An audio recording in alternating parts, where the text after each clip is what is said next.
Mayang buntag, teacher. Kamusta man yung tanan karon? Okay ra. So karon mag-ampun kita. In the name of the Father, of the Son, and of the Holy Spirit. Amen. Karon, naatoy pagabuhaton nga energizer para lasti mo kaso inig leksyon na nato. Tindog para tusayawon ug gantahon ang atong energizer. Okay ba mo? Okay, teacher. Okay, karon pamati mo ha kay atong sayawon ug gantahon ang atong energizer.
Basura nga naa sa inyong ilaw sa lamisa o i-arrange ng mga chair.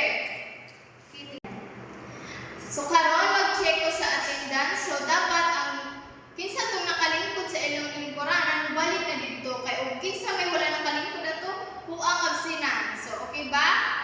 So very good kay walay absent karong adlaw. So karon bago ta mag sugod sa atong klase, pwede ba ninyo kuhaon ang inyong spelling notebook kay mag-spelling ta karong adlaw? Okay.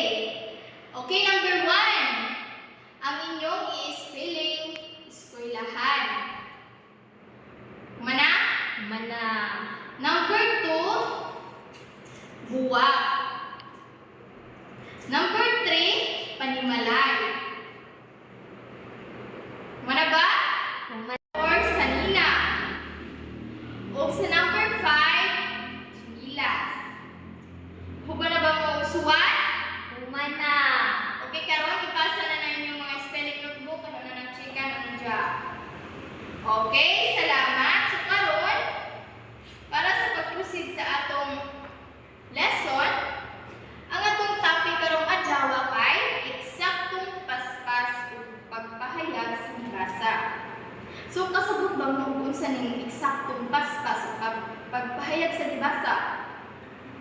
Oh, okay. Kisabay ka mao diri mo basa? Ako. Very good. Ikaw mao jud ko basa no. So karon atong kuanon ang definition sa pagbasa. So pagbasa, ang pagbasa usa ka paagi sa pag-ila ug pagtasa sa mga singkulong gipanid para mahibal-an ang kahulugan nini. So pinaagi pud sa pagbasa, nakakuha ta didto og impormasyon para pud makahibalo ta. Kay dili ta magbasa, murag wala tay alamang sa atong paligid, sa atong Palibot. palibot. Okay. So karon ato na pong kuanon ang importansya sa saktong paspas sa pagbasa. So unsa bigi pasabot ang saktong paspas sa pagbasa? Mauning dili kayo paspas, dili pud kaayo hinay, ug nay tuldok munong, ug nay tuwet munong. So mao ni siya ang saktong paspas sa pagbasa. So una na importante sa saktong paspas sa pagbasa. Una, mas maayong pagsabot. Makasabot yung kang guro o dili ka paspas mo basa sa imong gibasa nga wala sa guro. Ikaduha, pagpataas sa pagtuo sa kaugalingon.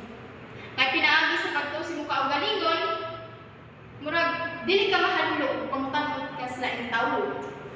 Pangkatulo, dali nga pagtapos sa buluhaton. Kay syempre, og dili ka magkinakulang sa imong kaugalingon, kung magbasa ka, dali ra jud ka mahuman sa imong buluhaton. Kinsa may tapulan dire? Si Erel. Agoy, Erel. So dire sa pang-upat, mas maayong performance sa eskwela o pagpalambo sa imahinasyon. So kinsa man diri inigbasa nila murag ma-feel nila o kung sa ilang basa kay sa ilang imagine. Ako. Wow, very good. Dito jud kayo ng inana. Kay makakatun ka og bago. So sunod pag-andam sa mas mataas nga grado. So ug maayo ka mobasa, syempre hatagin jud ka og dakong grado ni ma'am. So dire sunod ang importansya sa pagpahayag sa pagbasa. So unsa ba ang pagpahayag sa pagbasa? So dire pahibaw-an nato kung unsa na siya ka importante sa aton kaugalingon.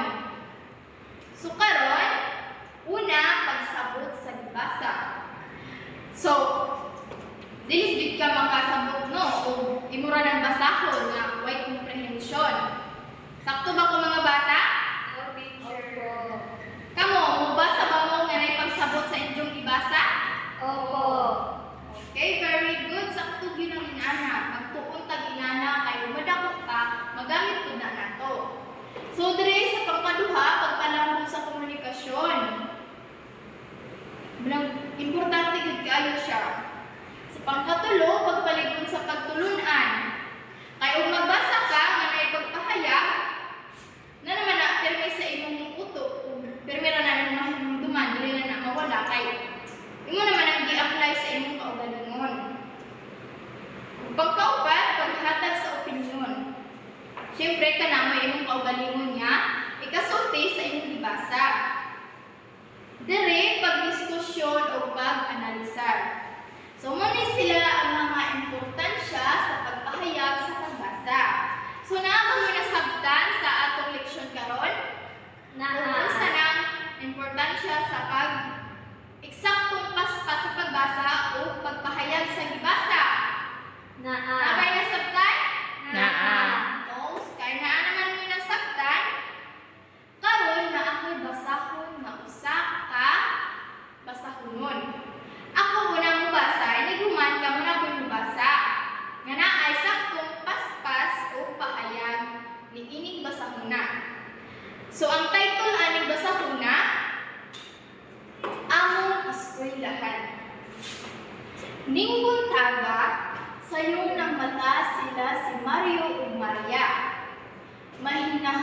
Mahinamon sila nga moadto sa eskwelahan pagkahuman nila og ilis. Nananghid sila sa ilang mama ug papa. Malipayon kaayo sila nga nagsultihay samtang nagpadulong sa eskwelahan. Nahinumdum sila sa gisulti sa ilang teacher mahitungod sa pagsangka sa talamnan ug sa mga utanon sa mga eskwelahan sa tibuok distrito. Ang sunod, tungod niini ang mga ginikanan magtutudlo o tinun-an na nagtinabangay sa usa-usa pagpanindot sa ilang hardin sa eskwelahan. Pagkahapon, si Ginang Tolentino misulti sa mga tinun-an nga mangadto sila sa talamnan sa mga utanon sa luyo sa ilang eskwelahan. Ang tanang mga babaye mikuha og rake aron paglimpyo sa tibuok lugar. Ang mga lalaki mikuha sa piko aron ibugwal sa yuta. Tungod sa pagkadasig nga maulog sa ilang prinsipal. So karon manaman ko sa pagbasa nga naay eksaktong paspas o pahayag hamo na pod ang mubasa sa kani nga basahonon. So balik ka diri sa uno. Dapat ibasa dungon tanan. 2, 3, go. Among eskwelahan. Ning buntaga sa iyong nagmata sila si Mario ug Maria. Mahinamon sila nga moadto na sa eskwelahan. Pagkahuman nila og iris, nananghid sila sa ilang mama ug papa. Malipayon kaayo sila nga nagsultihanay samtang nagpadulong sa eskwelahan. Nahinumdum sila sa gisulti sa ilang teacher, May tungod sa pagsasangka sa talamnan ug mga utanon sa mga eskwelahan sa tibuok distrito.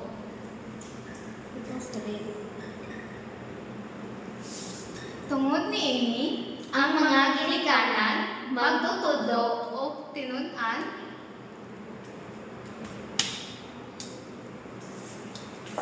balik na sa tanan.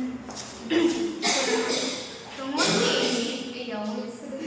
Sige, balik sa iko.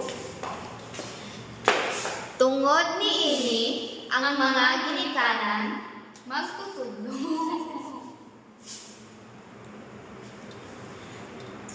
Tungod niini ang mga ginikanan magtutudlo o tinun-an nagtinabangay sa usag-usa pagpanindot sa ilang hardin sa eskwelahan.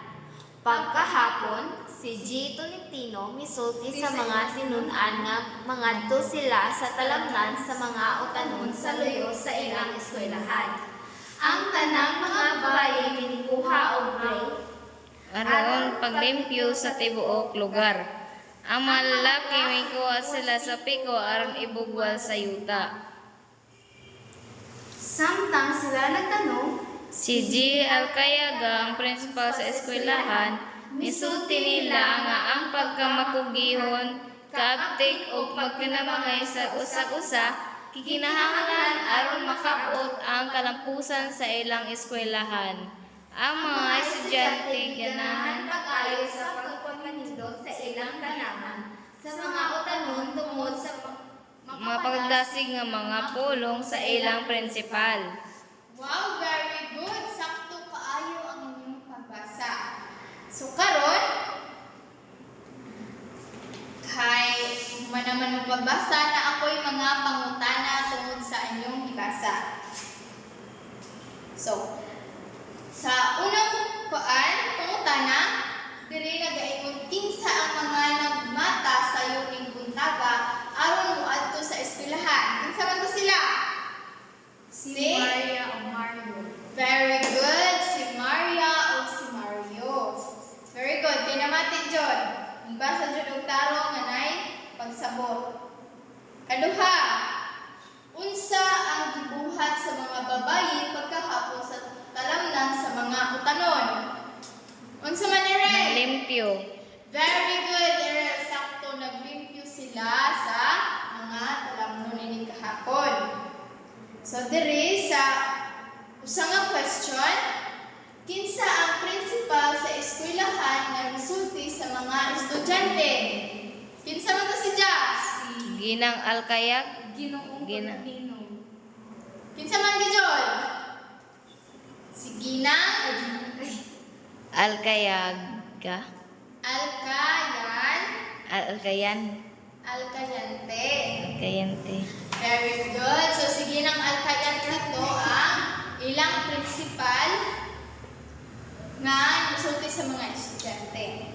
So karon kay hibaw naman ko nga kasabot na gyud mo kay makabasa naman gyud mo na atay kalimpukan sa grupo o group activity.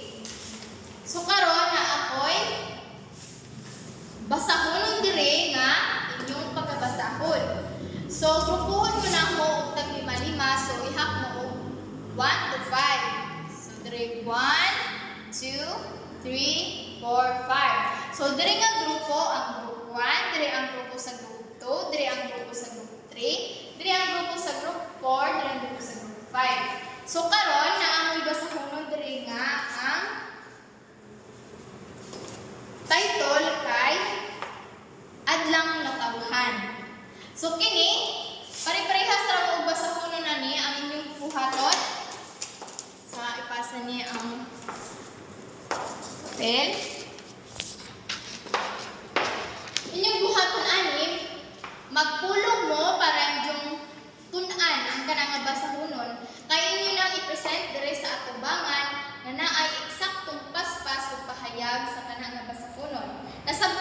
ninyo?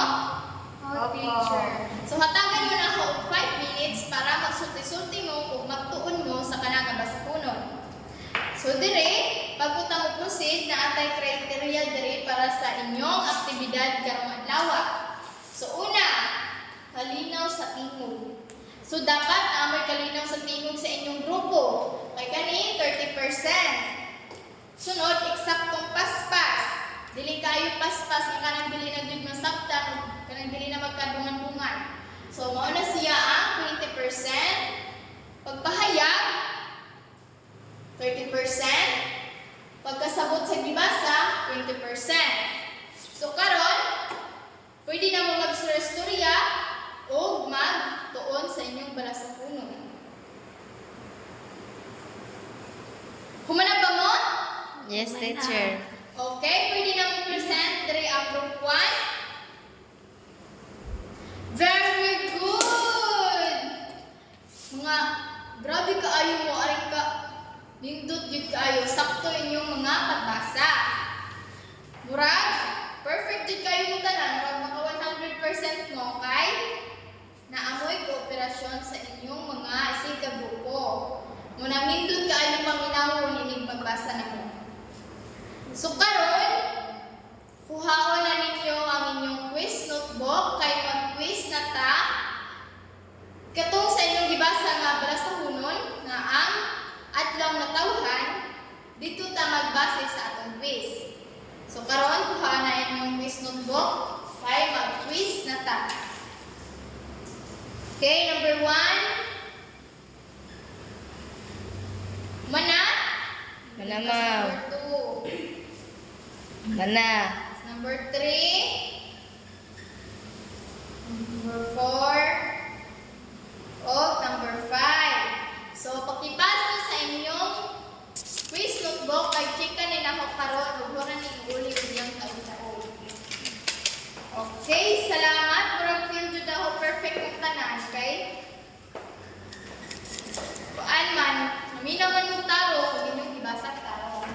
So karon, nakat pangutanan ninyong tanan. O bisan kinsa lang ang tubag. Unsa ka importante ang pagsabot sa gibasa. O eksaktong paspas o pagpahayag sa gibasa. Unsay matabang niini sa pang-adlaw-adlaw nga pangkinabuhi. Kinsa may answer? Okay, Erel. Very good. Sakto gyud na imong gi-answer, Erel. Kini na ay dako kayong impact sa atong kaugalingon. Kung diin, tagan mo ta og daghan pang impormasyon tungod niining pagbasa o matarong. Okay, karon. Kuhaan na po ninyo ang inyong assignment notebook kay naatay assignment karon. So ang atong assignment karon, palihog og basa. Pagbasa sa laing basahon nga imong makita sa bisan asa nga libro o basaha kini nga naay pagsabot. Pagkahuman nimo og basa imong kinikatagan o kaugalingon nga summary nga pahayag o kaugalingon nga ending sa storya. Isuwat kini sa imong assignment nga kwaderno. So nakasabot na ba mo sa atong assignment karon? Yes, ma'am. So kini nga assignment inyo ning ipasa para ugma. So napabagula ay mga pangutana mga bata? Kung napabagula mga nasabtan? Wala na, teacher.